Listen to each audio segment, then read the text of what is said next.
have a quorum of the committee here. Chairman, turn on your audio. Mute your speaker or turn your volume on.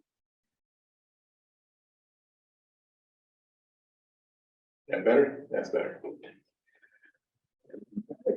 We'll call this meeting of the Bylaw Study Committee to order. And as we have one committee member attending remotely, we will call a roll of the committee members. Brian Langevin, present. Skip Courier, present. Greg Marr. Maybe Greg Marr is almost here. Yeah, I'm here. Can you hear me? Can you hear me now? We can. Yes, we can. Okay.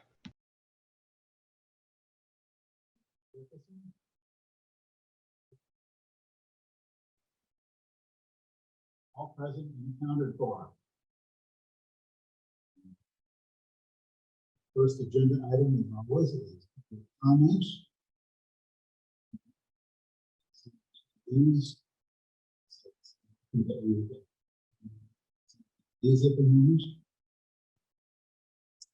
And the committee members have something to read that constitutes a public comment as opposed to discussion. Once in a while, in a meeting, I wish to see.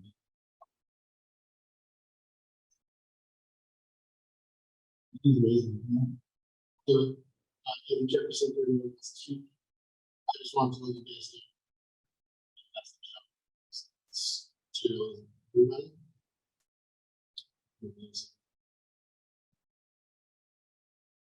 This is what some people making a consumption. Yes, it's not. There's your dollar for that.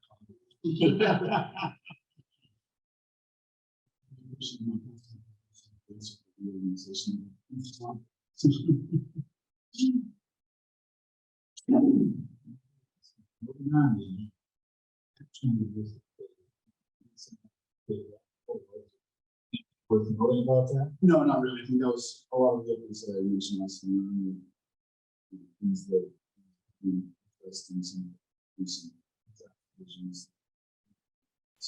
Yeah, you're all very quiet today. I think everybody's. Oh, Let's check the volume on the owl here. I think you're using the laptop rather than the mic because you got louder as you got closer.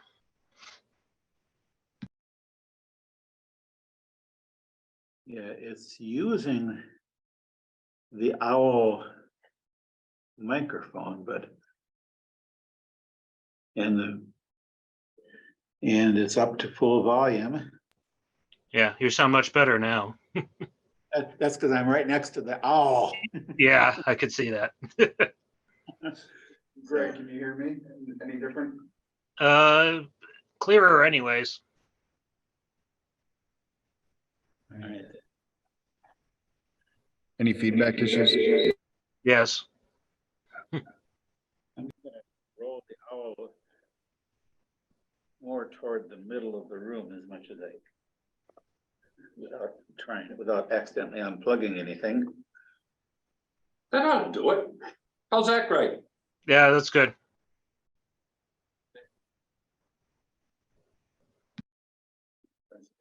As fantastic as an owl is supposed to be. Does better if you're not way away from the owl, I guess. Yeah, you're still sounding good. So. Okay.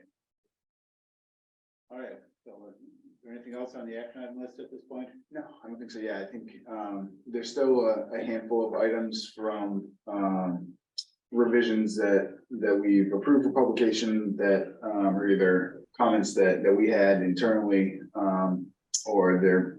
I don't think there's any that others have raised that we haven't addressed yet.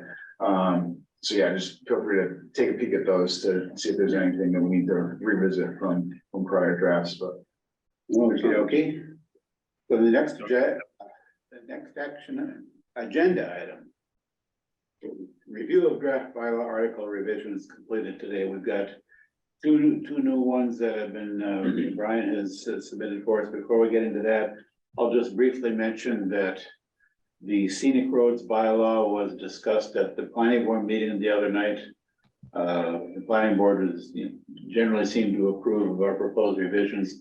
There were a few comments made that, I knew that I've taken notes on, and will, I think there's at least one or two questions that kind of need to be raised with town council, so I'll follow up on those. Presumably with another revision of that article at some point. Article 24 or whatever its number is. And other than that, I've not received any feedback from anybody else.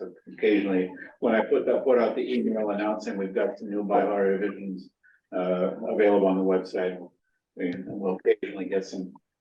Since I send out the email, sometimes the comments come back only to me. I try to make sure I forward them to the committee when I see them. So other than that, I'm not aware of any other action that anybody's taken with respect to the article we previously published, but we now have our first draft of articles 9 and 10 to consider whether they're ready for wider distribution. So Article 9, Brian? Yeah, so 9, obviously it's a 3 or 4 line article as it is, so there wasn't much to change, but I've got an email out to the principal assessor to get her thoughts on the placement of I assume hard copy valuation lists throughout the town. To me, I think that's a relic. I think if we have maybe one hard copy list available at the municipal center, and then obviously posting the website, to me that should be more than sufficient. I'm not aware, and one of my other questions to her was whether she's aware of any requirements outside of our bylaws that would require us posting that in more places than what I proposed, but haven't heard back yet. So Yeah, this seems right to me. yeah. And I would think any external requirements wouldn't need to be listed in our bylaws because they're somebody else's requirements, so. Right, and more so, I wouldn't want to be in conflict, so if there was some state Yeah. requirement.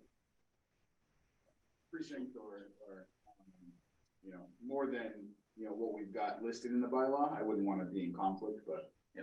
Back in the day, these evaluation lists. This probably isn't followed. I haven't seen the valuation list anywhere. No. Other than at the libraries. And I always say that because cleaning up at Nelson Park, I've come across that sort of stuff. And I'm like, okay, somebody was doing it, but they're from the 80s. Right. Back in the day, there was the whole printout. Yep. And you go into the assessor's office and look it up, or you go to the Libraries library. and look at them. Those days, I think, are long past. Much more recently, I've seen them fairly consistently posted to the website. Yeah. But even that is, I think the last one I saw was like a proposed valuation list, not necessarily the final valuation list, but. Yeah. How much you want to bet that has to do more with the fact that they changed the printer from that roll of the wide dot matrix printer with the thing that came all perforated on the sides that was easily bindable to go into the 8.5 by 11 printer. How the hell did we put this together and post it? Yeah, no, the old fan fold, the green bar, 132 column printer. Yeah, And that's what was there. yeah. No, I don't, yeah, I'm comfortable with this as proposed, subject to any recommendations from the assessor as to anything additional or different that from their point of view, the bylaw ought to be saying. But yeah, I don't know that we've in recent years printing out a copy of that and distributing it to the library. Once upon a time, 4 public places were the municipal center and the 3 libraries. Okay, so we're good to send this out. Yep. Yep.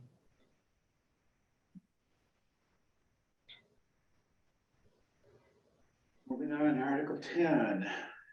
That one is slightly more involved than Article 9. Yeah, I think most of the edits here amounting to removing gendered pronouns or references that weren't necessary. And then there were some other areas. One, I think, you know, that the article currently ends with you know, kind of a reprint of some language, which could very well just be a clerical error. So addressing that, and then I've also struck in one, if not two places.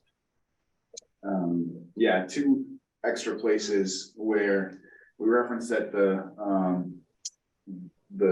town administrator shall pay our town council. Well, to me, that's addressed in section 1, and I don't see a need to address it in sections 3 and 4 in addition.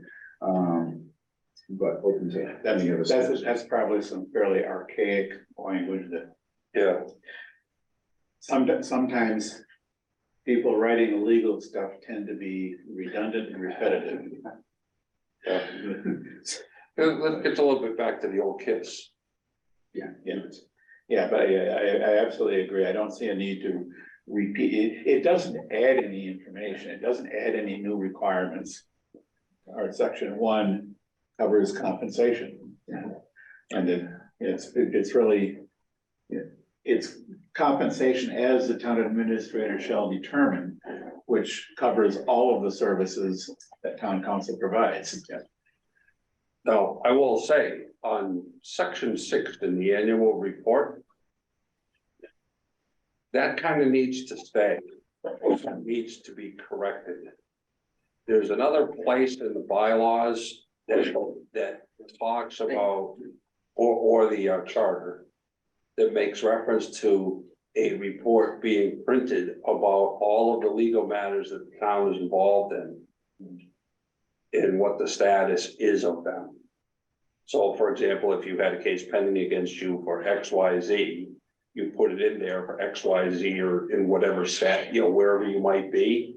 And if it's settled the next year, print says, you know, it's settled, and then the year after that, it doesn't exist anymore. That used to be done. In the town, that was in all the town reports, you know, versus the planning board, versus this, versus that. So that people knew what was going on with the town. And it's, you know, legal stuff. So if the town was getting sued for something, that information was there, and the town's attorney reported on it annually. Now, I'm not sure.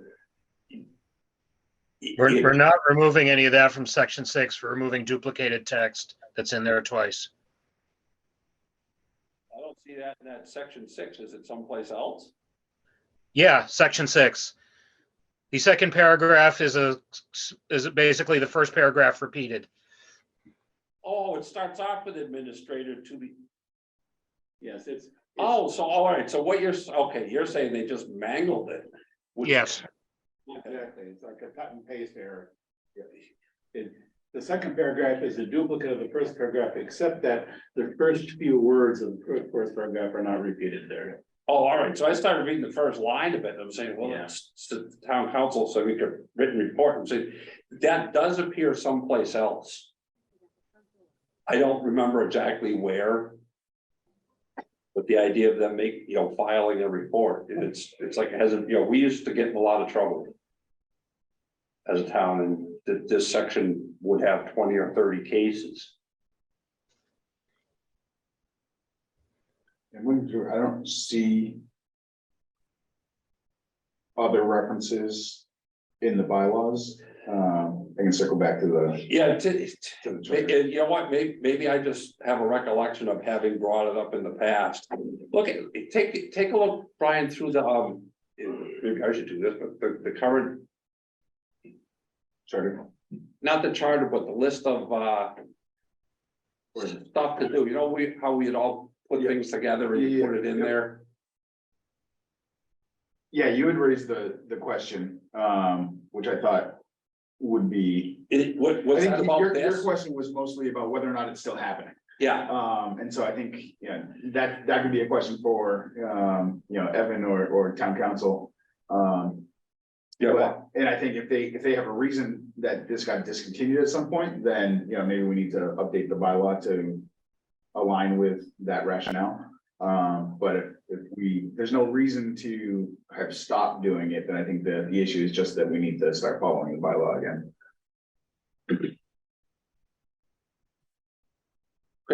sorry. I'll withdraw my objection to removing the duplicate stuff.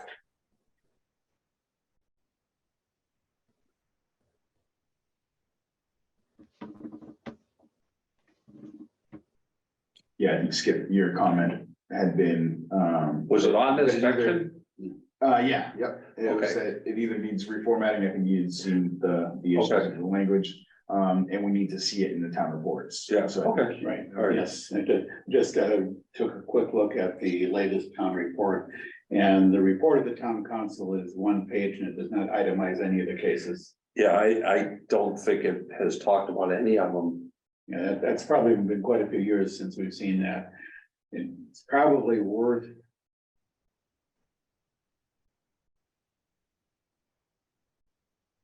Confirming that this is still appropriate. I mean, I know for general information, I'm sure for those in the public who are interested, I think some members of the public would appreciate seeing that.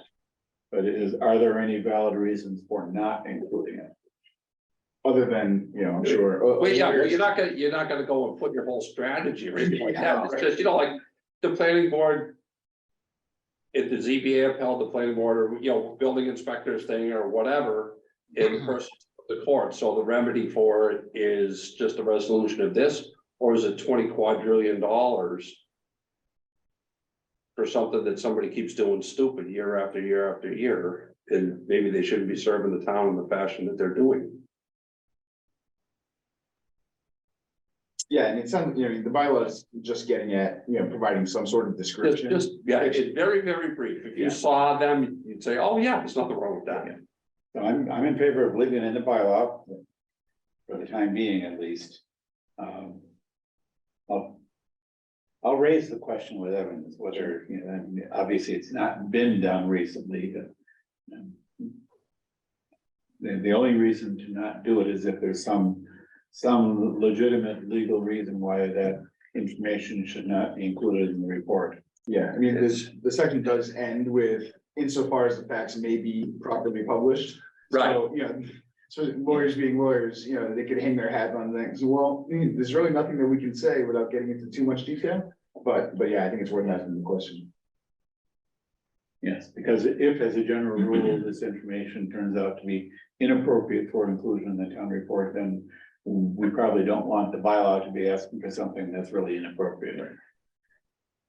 But we used to do it, so why shouldn't we continue doing it? It's actually a matter of public record virtually anyways,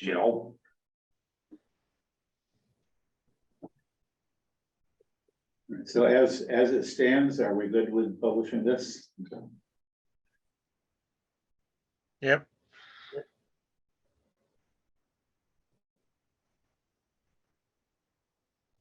And other than that, other work that's ongoing.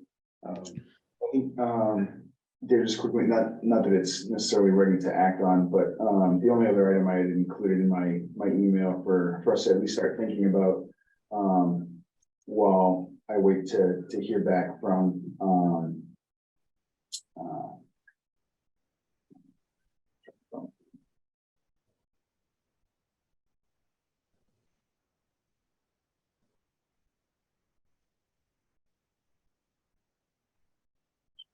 from the treasurer collector, was whether Article 26 on licenses and permits of delinquent taxpayers is really almost somewhat rendered obsolete by the select board's policy.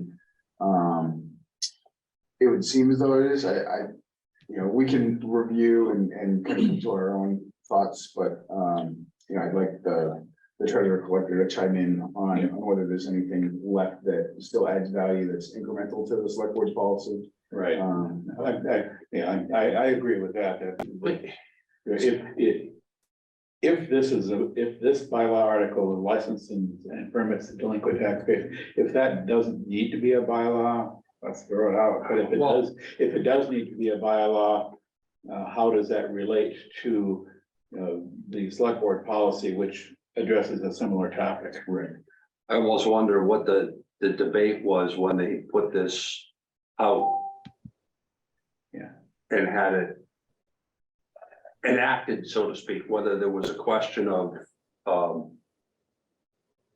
no, we don't care what you guys want to do. This is what the town thinks should be done, which is nobody gets anything. And it's, so in my questions to the treasurer collector, so I really only saw two things that the bylaw addressed that aren't explicitly addressed in the select board's policy. One was the ability of the select board to exempt, or to provide exceptions to the policy or to the bylaw. So it's like, well, if the select board can provide exemptions to the bylaw, then there really shouldn't be any issue with falling under their own policy. It may be that it needs to be expressed in bylaw that authorizes the town to withhold permits from delinquent taxpayers. So some combination of the bylaw authorizing it, leaving the details of the implementation of that up to regulations or policies promulgated by the select board. Right. So it could be that the bylaw needs to be there to authorize us to do that, but the details could be left out of the bylaw and left to the, select board and. That kind of almost goes to what I was talking about before, is if the law says that this can happen, and we just have to spell out how it's gonna happen, or in the bylaw can happen and designate the selectmen to decide however they're gonna deal with the minutia. Right, because the other piece that the bylaw specifies currently that isn't addressed in the select board's policy is the list of permits that this wouldn't apply to. So if you go to the town clerk and request a marriage license and you're delinquent on a excise tax bill, the town clerk still has to give you a marriage license. And there's a whole list of others that kind of fall into the same category, that if we remove the bylaw entirely or significantly reduce it, it would be kind of in the gray area. The select board policy doesn't, it speaks to a handful of permits, but then there's an other. It's like, well, Yeah, so there's a case where some of that could be delegated to the select board, which would then require the select board to update their policy accordingly.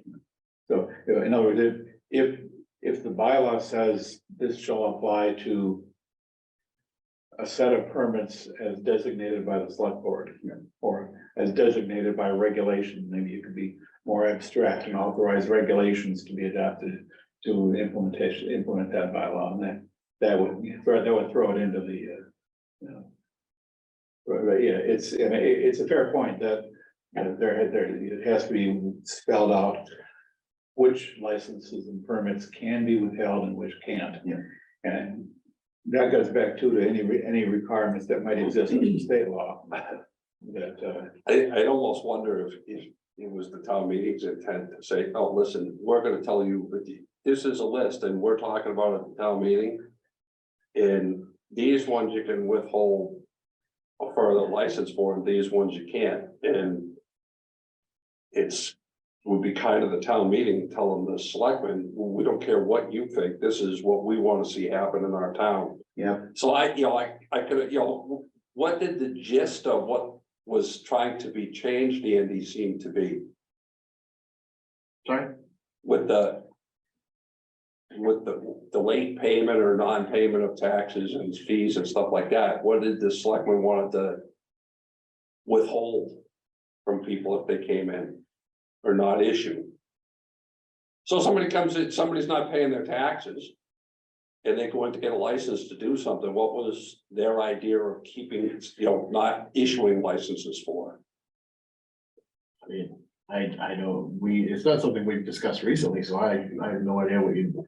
Yeah, I think when the new policy was adopted in January, I don't know, yeah, I think, William's been running the lead on a lot of those policy Yeah. updates. I don't remember there being a significant discussion.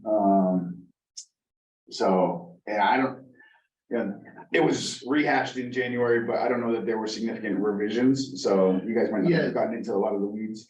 That's what I'm thinking, because most of the. And, maybe it was bad on us for, or some of us, if we didn't understand it fully, what that exemption was, but the stuff that we've been asking William to do is a lot similar to this, just, unifying language and bringing things up to work. Take it up, so when I took that to be that there was a thing that happened just recently, No, not just oh, here's on the list, did you sync that stuff up? Yeah, we did, okay, so this is the new policy. Very Yeah. like clerical stuff, not deep dives into our why. The select board policy is really very broad. No board or department can process any request without a certificate of good standing. Certificate of good standing being they're up to date on their taxes and stuff. So that is extremely broad. Well, Interpreted literally. There's some Applies to places everything. that might say, well, you can't do that and just go ahead and issue something. Yeah, and on the form, it specifies, building inspections, electric, plumbing, health, board of health, septic system, conservation, planning, and then other. So. They might not be able to do that. And then, well, and then that's.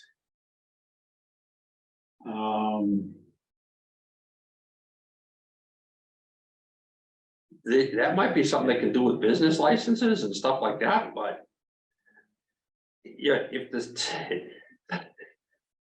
There's no requirement in the state law that. Prevents you from issuing a septic system thing. Because somebody hasn't paid their taxes. So this. But. Here's something that suggests that not only does the bylaw itself need to be reviewed, but also this certificate of good standing policy to understand to what permits does it apply. And then I think things need to be spelled out a little bit better than they are, so. And which kind of gets back to the question of what does the bylaw need to say versus what does a policy or regulation need to say. I mean, that this policy isn't terribly clear in some respects. It's a little bit, So what happens if you violate the selectmen's policy or the select board's policy? There's no penalty. Nothing. Well, I mean, theoretically, it'd be the departments that are violating. Right. And so Right, if so- the department issues a permit without, No board or department can process any request.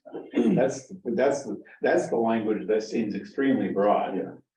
That without a certificate of good standing, so any kind of a request you put into any board or department, you need to start with getting your certificate of good standing. Right. And really? Yeah, it's also like people use Like- down at Nelson Get my Park. dog license. I'm not sending them down to get a certificate of good standing. Right, so between the bylaw and the policy, it really needs to be made much clearer. When this policy applies, Yeah, and what is, is a certificate of good standing defined to be somebody that's current on their real estate and excise taxes?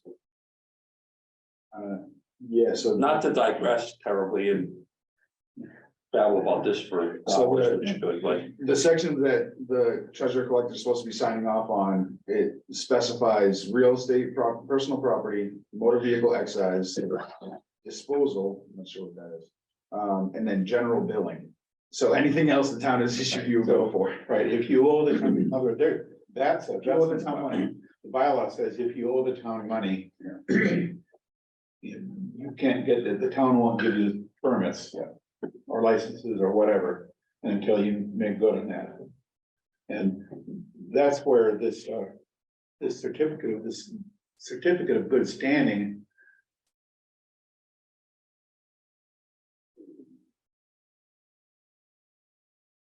It's not clear, okay, yeah, the second page of it, it does itemize real estate, personal property, motor vehicle, accident, disposal of general building, yeah, so that's the.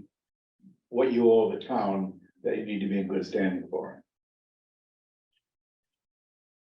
Yeah, so there's some work to do here. Yeah. And kind of up in the air as to how much of that do we keep in the bylaw? How much do we leave to like this policy here, which could be better worded? Make it clear when, for what purpose do you need your certificate of good standing?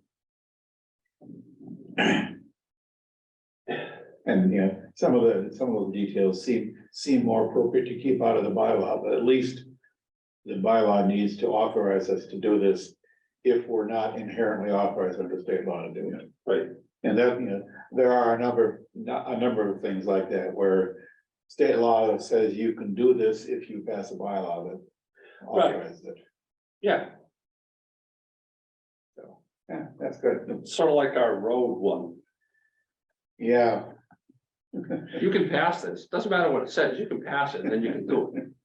Yeah, But yeah, we're still, Evan's still working on the road thing. I just got, you know, happened across some additional information today that I haven't had a chance to look at that I want to bring to Evan's attention regarding the, that road article. So, yeah, right now I've got a discussion scheduled with Evan next week to review bylaw work. So we'll have got a few questions for Evan. Find out where Evan's at with the things he's been working on. So, yeah, for Article 26, Article 26, more to come, was created in 1987. And I don't think it's been updated noticeably since then. Yeah, I went back through and wrote down all the dates when some of these bylaw articles were originally put in. Going back to 1987, because I don't have records prior to that. And I didn't want to go off the deep end and date every single one of the articles, but from 24 on, I've got the dates that they were all initially put in.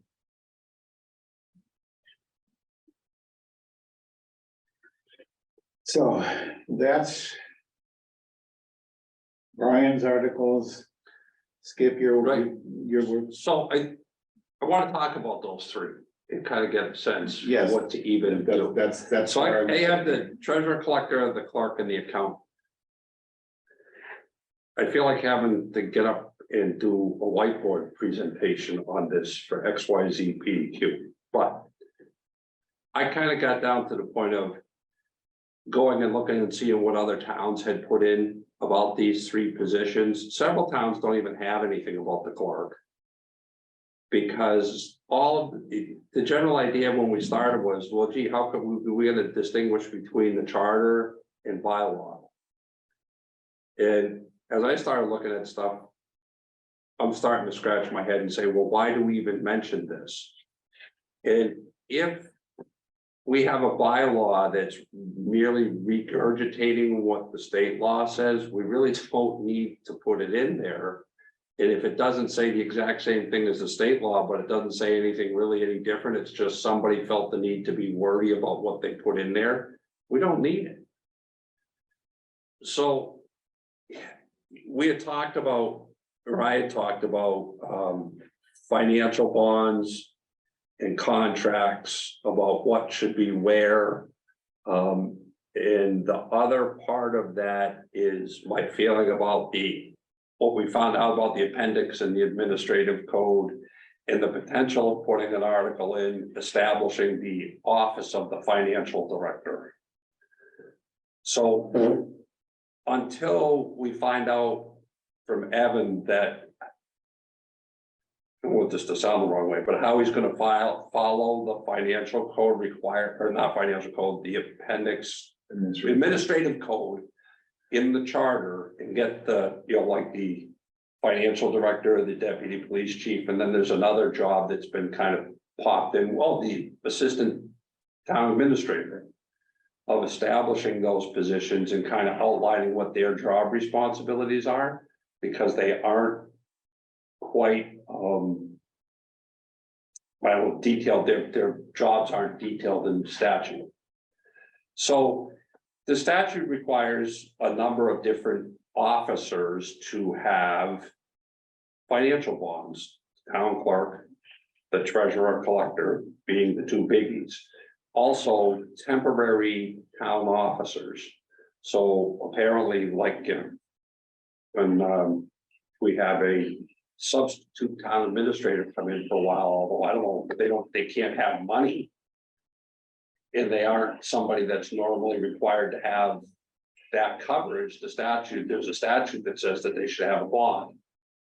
And the office of the inspector general has minimum rules for having bonds based on how much money you typically, like the collector's office, like twice your tax money or something like that, you should have a bond for that, up to X amount of dollars. It also says that you can require other people to have bonds in the town. So it would be my feeling that we wouldn't, so the way that the clerk and the collector are set up right now, we have a big long paragraph about them getting bonded. Those need to disappear because the law says that they have to be bonded. I think what we should do is put a bonding section into Article 4, which is the general articles, that tells us what we should have for other people to have bonds other than those that are required by law. And this is like, get back to my insurance background and segregation of tasks and all that kind of crap. But for example, we have a building department. The Board of Health probably still does. In the fire department and perhaps the recreation department handle cash. So does the town want to have those positions out unbonded? Or do we say that everybody that handles in excess of cash of $2,000 a week has to get a bond for it? And that bond amount is determined by, and then we give a position, like the financial director or something like that. It would be, they would go to the guidance that the OIG puts out and say, okay, well, yeah, you guys generally run this, so we have to have you bonded. Or does the town just say, well, no, we're gonna, the most they're gonna have is $5,000 in cash in a given weekend. We don't really care if we lose $5,000. Somebody just up and walked out of the office with the $5,000. So the idea of putting, other than statutorily required employees to have a bond, would just be in our general statement of operations. It wouldn't be in the treasurer collector, and it doesn't belong in the clerks because they're required by law to do it. So get that out of there. Yeah, as a matter of fact, if assuming for the moment that Article 4 is a good home for that, Right. You could have a section on bonding, which basically talks about, without having to name a specific position, those that are required by statute to be bonded, plus blah, blah, blah. Right, and the amounts of those bonds will be set by, and for my 2 cents worth, again, we go back, right now, we say the accountant, because we don't have anywhere in anything that says the financial director. If right now it says the treasurer collector. In my mind, you don't take somebody that's the subject of a bond and make sure that all the bonds are in place and enforced. That's kind of, that's bad policy. You don't have the fox guard the hen house, and that's not casting aspersions on anybody. It's just that you have that position. Good operating principle. Right, is just out, and it's with somebody else that's not bonded, that's in our financial structure, and go, can look it up on the OIG's website, they look up and say, okay, for XYZ person handling this much money, this is in general what you should have for a bond. The statutes also say that if the town's gonna require somebody to be bonded, the town pays for the bonds. So it's not something that we're forcing people to get a bond for, that we're not paying. We pay for the bonds, and whoever we name to be the custodian of the bonds, make sure that they're all up to date, they aren't canceled, they haven't lapsed, and all that kind of crud. So we take that out of those two places and put a general requirement in, and we point to the person in the bylaw who's going to be responsible for them. Because right now, we have it in a couple of places, and it shouldn't be in a couple.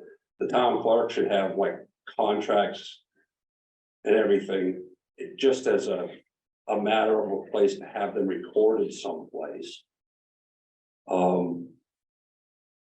Statute requires that the accountant have copies of contracts over a certain amount of money. So we don't have to regurgitate the statute unless we want to.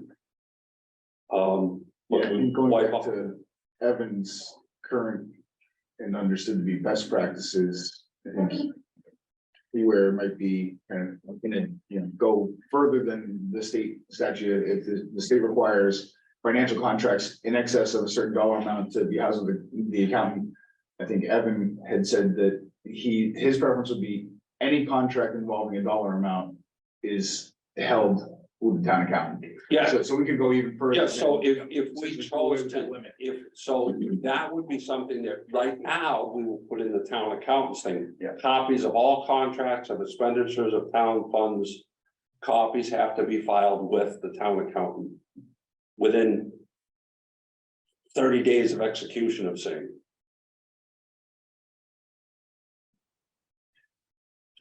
So if that's kind of like what, so I could sit around and dream up and write up and everything like that, but if you think that we should go that way of putting a general comment about generally in government, we require anybody that's gonna have cash to be bonded. And amounts held in the contracts maintained by blah. In the little blurby thing at the top, it can expand a little bit and say, the clerk and the treasurer collector are already required by law to have them. Mhm. The law also says that a municipal person, and it leaves it up to us, should monitor the amount,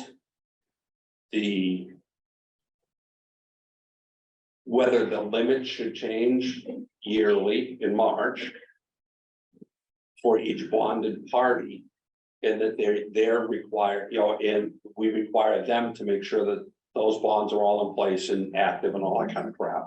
So you explain a little bit in that proverbial blurb thing, what's up? Yeah, I think it sounds like a good idea to have in one paragraph, not tied to any specific staff position, one paragraph. Basically summarize what we've been talking about with respect to bonded staff. Right, anybody has cash. So. And you kind of explained, we didn't detail positions. Yeah, and I don't recall whether you said you found comparable bylaws in other towns.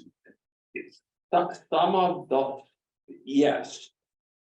That they specifically call out who's gonna hold the bonds, and in those cases, it's the accountant. Which would make sense if the accountant's not. They don't handle cash. A bonded position, then they might as well be a custodian. Yeah, Right, but I mean, to the extent that we find suitable language that someone else has already written, we don't need to reinvent that wheel. right, and it's not that hard. I don't have a problem writing that. It's just that if that's what we wanna do is put that in there, suggest that we remove the bonding language in the two articles that are already required by law to be bonded, in essence, with a lot less falderwall. Right, I mean, yeah, And in the explanation, say, we don't believe that this is necessary because they're required under Massachusetts law to be bonded this right, way. or another way to put it is, This simply repeats state law, and we don't need to do that. Yeah. Repeat state law or. All right, so Yeah. with For that that. being said, for those three things, I believe that I can, like the town clerk is. Other than saying that, if somebody goes looking for a copy of something.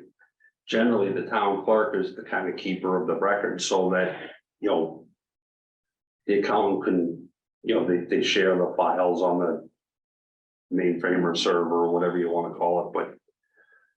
So like the treasure, oops, I opened up the wrong one. Treasure collector opened up. Oh. Well, don't tell me you moved up. Yep, I did. So anyways, the town clerk section is very small. It will have virtually nothing left, like the town accountant right now, says there'll be annual audit of the town accounts. Town accountant shall report, so what I've added is section 4. Section 3, I changed from custody of bonds to custody of contracts, because section 3. Currently says the town accountant shall have custody of all contracts with the town unless otherwise provided by law. It doesn't say anything about bonds, Right. but that's the title of the section. Yes. So So- you might even put a pin on that, because if we end up having the town accountant have custody of the bonds, then it could end up being both. Right. Yeah, so there will be a section 5 that says that they shall have contracts. Copies of all contracts must be filed with them within 30 days of execution of the contracts. And kind of be specific about contracts for the expenditure, grants, so forth and so on. Skip, didn't you say at one point too that there's a state law requirement for the annual audit? I'm looking at this, and the section, I think it's in Article 4. Either 2, yeah, I think it's Article 4, that speaks to annual report. Talks about the requirement to include all expenditures over $1,000 or whatever in the annual report. So I don't even know if there's much that, well, I guess this is talking about. They're different. That needs to be included too, but I'm not seeing a ton here that we might even need to keep. Yeah, right, there doesn't wind up being a whole lot in them. And I guess that's what I was kind of stumbling through at the last meeting, or perhaps a meeting before, is like, what do we actually wind up with here in the end? Because we're not asking them to do any more than what's really already there. And the town clerk article is more than half the list of fees, which we had said. Right, and I was explaining to Dave that I've tried a half a dozen times to copy and paste that thing. And I think embedded in it is some stuff that you just can't get out. So I told him, I think what I'm gonna do is I'm copying. I think the first 6 sections are just wording, and then it goes in, or maybe the 5 or whatever, is I'm gonna type them all out. Or copy and paste those, then I'm just gonna type a bulleted list with the same numbers that are on the current bylaw. Because I'm getting more frustrated with trying to copy it and paste it and get rid of the lines and everything. Then it's work. That whole list, the itemized list of fees is formatted as a Microsoft Word table. And those can be incredibly difficult to work with. Yeah, especially when you're a novice. So, Yeah, for all of my experience working with Word, I still find myself fighting Word on some of these tables, the table formatting. And so, yeah, if you're not changing that. no, We're not, right, part we're of the not- stuff that we were talking about was. This needs to be reformatted, because stuff is over here, it's over here, it's up here, and then there's like places where there aren't lines. Yeah, and right. Yeah, so we're not just talking plain about- bulleted, We're not talking about changing the fee schedule for the town clerk here. right? But I think the question should be asking, and maybe Candy knows the answer, but do we even need to specify all these fees in the bylaw? And if you said that you've seen some towns that don't even have a bylaw pertaining to the clerk, I think that answer would obviously have to be no. but they might have fee schedules someplace else. Somewhere else, yeah. Right, so I looked at 3 or 4 towns in detail. Some didn't mention anybody, some had some of the responsibilities in different places. I saw the idea of the bonding of people across the board in one place in 2 sets of bylaws. I said, well, I'm not gonna even bother looking at that anymore, because that's what it should be, is just put it in one place. Let's cut out the repetition in the bylaws, cut them from this long to this long, you know? But the schedule of fees, it's funny, like when I was on the Board of Health, we went to increase the fee schedule, like milk licenses were $2. So we went, held the hearings and all that kind of stuff, and just figured, yeah, we could go and do it. Then one of the companies said, hey, you can't do that, that's fixed by state law. I said, what? Yeah. So I went and walked in, yeah, sure enough, okay, it's $2. You know, it costs more to type it up, and it's been that way since the 30s sometime. Yeah, So, whether she, that'll put that on my list. yeah, but if we end up retaining, keeping the fee schedule I wouldn't, for you, Skip, I wouldn't tell you to spend a whole lot of time worrying about the formatting of the fee schedule. Yeah, that's something I do a lot of that shit in Word. So when you're done with the rest of it, if we want to get a good looking formatted schedule, I can take care of that. Yeah. But yeah, you end up. You end up fighting with I'm like, wait a minute, where did like 4 sections disappeared? It was like it just decided to put like some in the middle of the fee schedule in the place of some paragraphs, and then I'm thinking, well, they're gone. Did I corrupt my original file? So anyways, Yeah. so I got my marching orders for those 3. I will share those between now and this weekend or next weekend. Excellent. So with that, Do you see me as having another article someplace? I mean, the road thing got bounced off, and the other one that I was trying to go back and forth on was the administrative code. You know, first it was, yeah, why is this here? We don't Yeah. need it, then we do need it. let me see here. Yes, that's it. We've got you, Skip, for articles 4, 6, 7, 8, and 18. So I got, You've done 18. You're working on 6, 7, and 8, and 4. so 4, I had another one. I think I wound up doing the thing with Eric too, the fire department one, the 28A. Fire department? the No. street numbering. Oh, this, yeah. that's it. Okay, so, all right, so 4, I got some sections in 4 that I gotta work on, and I'm gonna add, I believe 4 will then contain the bonding. Right, you put the bonding thing in 4, Yeah, and whatever else needs doing in 4. okay, And there may be other elements of 4 that we'll need to weigh in on, but, yeah. When you get at least the work that you want to do in 4, and when, we can follow up on anything else that collectively we think needs to be done in 4. In the action item list, I had 19 betterment procedures as under Skip, but are you handling that now with Evan or? Evan's handling that with Evan. Evan's handling it. But in terms of an owner on our side, should I change it? Do that as Skip, or do we have a preference? Yeah, on my list, I've got Evan listed as the owner of that. Yeah, that was a jump shift to Evan. Yeah, and that one I had mentioned earlier in the meeting, I ran across a reference today to another town's approach to that.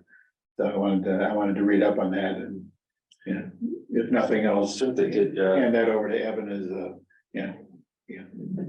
here's how another town is handling that situation. Or part of that situation, even though it's all of it. So I haven't had time today yet to read that, I ran across a reference that haven't had time to read it. And so you're good to go with some more work here? yeah, yep. We're waiting, Brian's waiting to follow up on the licenses and permits of delinquent taxpayers. Andy's still on the hook for the select board article, which other than the bound book question, I don't. know Oh, if I there's anything found, else. I came across a bound book. When was the last time it was updated? This was a school committee bound book that's probably the same exact thing. A long time ago.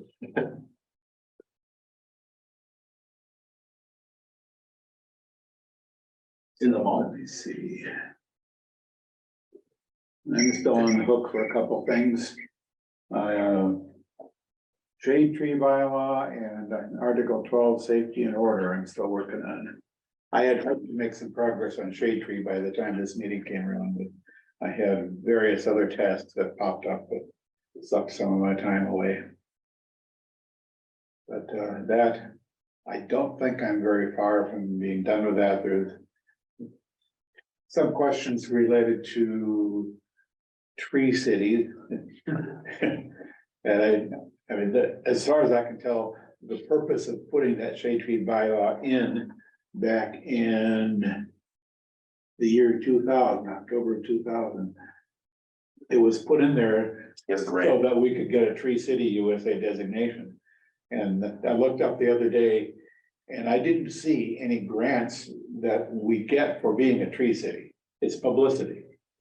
Now, there may be some funding sources that we get for that, but nothing that, when I looked it up, I didn't see anything other than it's good publicity. I thought we got money for trees and stuff like that because there were a bunch of trees that got planted kind of around the outside of the Pine Grove section of Nelson Park.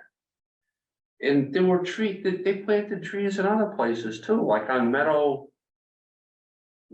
what's the one in front of Wyman going? Maplewood. I thought they planted trees in that median strip there and put the sign up there. I thought there was a bunch of places they put. There may have been. Yeah. And there may have been Something. Tree City money available to us at one time. I think I've been meaning to spend some time talking to the tree warden to sort of pick his brain on that, but I may be leaning towards retaining most of the shade tree bylaw just as a means of not losing an opportunity to get the tree city designation if we are at some point motivated to do so. Okay, so let me say this about that. This is a newly appointed tree warden. I don't think we've had a tree warden for a long time. I think that Paul was the tree warden for quite a number of years. Oh, he was? Yes. Oh, Before Paul, I don't remember who was the tree warden. the last time I remember there being an active one, it was Art Carlson. And he was elected to the position. Yeah, that goes back a lot of years, a lot of years. Because we haven't elected a tree warden since 1980s. Yeah, well, that's, 87 is the first year of the charter, yeah, which removed most of those elected officers. But yeah, Paul was tree warden for a number of years, and now Kevin is. But I don't know the extent to which they see any value to be us being designated tree city. But I wouldn't want to preclude that as a possibility. You know, there is the Shade Tree Management Advisory Board that the shade tree bylaw spells out. We haven't had that. It's been going on probably 10 years since that board existed.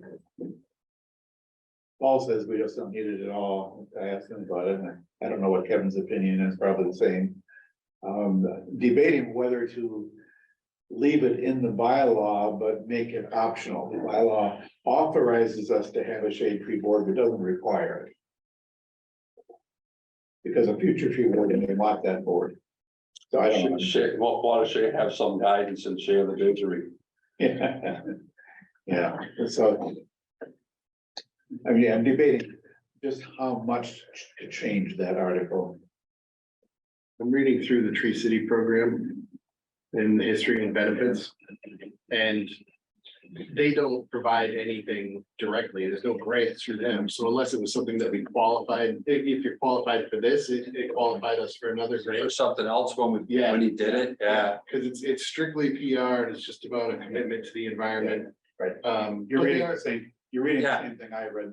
That's as far as I went. I didn't go Yeah. exploring to see, Like I are said, there grants from some source that you only get if you're a tree city? yeah, it's four things. You need a tree board or department, community tree ordinance, spend at least $2 per capita on urban forestry and celebrate Arbor Day. Yeah, Like if you're doing all those things, just yeah, so, send in the form. I mean, we have the Yeah. department.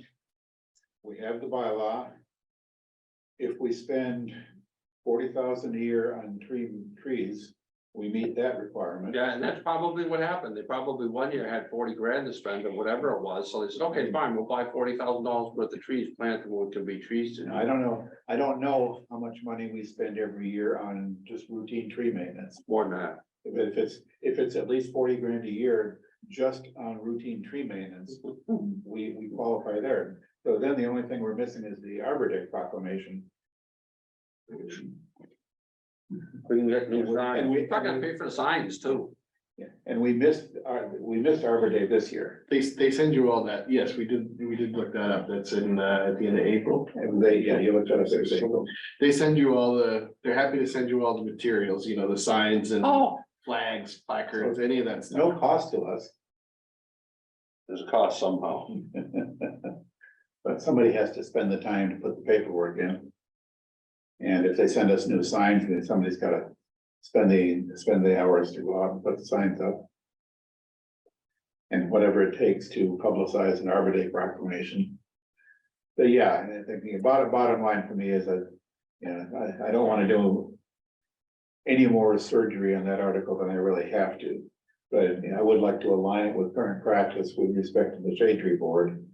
And there's an element in there that talks about a community forest management plan or something like that, where it defines the community forest as every tree in Grafton on public and private property. And I don't see that as being appropriate for a town bylaw. We don't regulate trees on private property. At least not in this. We way. shall endeavor to persevere and preserve all healthy trees. That's it. Case closed. So there's some clarifying and some language improvements I need to do there just to align it with reality. But other than that, if we have stuff in there that no one actually does, well, the bylaw says you can do it, and maybe the bylaw even says you should do it, but if the town does not follow the procedures outlined in its bylaw, is the town gonna penalize itself? It goes to that. To its detriment. Yeah, so, and the other thing I've been working on is Article 12, safety and order. That's a huge one. It's got all sorts of, it's the kitchen sink article in the bylaws. And part of that, as I said before, part of that is the handicap parking, which I'm waiting for the Disability Commission, the Accessibility Advisory Committee to tell us how much of that still needs to be there and what it should say now. There's the fingerprint bylaw, there's when the Attorney General approved the fingerprint bylaw, they did suggest that we need to make sure that people are aware they can challenge their denial of something based on fingerprint. There probably needs to be some language in the bylaw for that. It's either the plastic bag or the polystyrene section of that bylaw, which has no enforcement specified. None at all. It's one of Certificate of the, good standing. yeah, one of those has some odd language. It's clearly just copied and pasted from another town. That doesn't quite work for us. It's a lot of little stuff like that to be. And I've been working through it. I'm not finished yet. And I think that pretty much covers. I might make a motion that we accept the minutes for the May 11th, 2023 meeting as written. Second. Moved and seconded. Is there any discussion on the motion? Craig fell asleep. No, I'm here. Oh, I forgot about the. Well, no discussion. Brian, Yes. Andy, Aye. Skip, Aye. Greg. Aye. Dave votes aye. Motion carried. One quick, I just want to let people know, I did make a new version of Article 40, the revolving funds with the changes that we talked about, and I sent it out to Mary and Evan this week for their feedback before I send it along. Basically removing the fiscal year and the dollar amount from the table and actually specifying the name of the revolving fund, so. Good, I knew that was in the works. So we'll look forward to seeing that whenever Evan and Mary get around to reviewing it. Yep.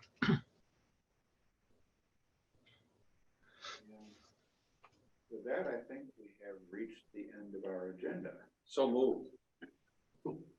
I interpret that as a motion to adjourn. Is there a second? Second. Moved and seconded that this meeting be adjourned. I would love to say all in favor, say aye, but I have to call the roll. Brian? Aye. Andy? Aye. Skip? Aye. Greg? Aye.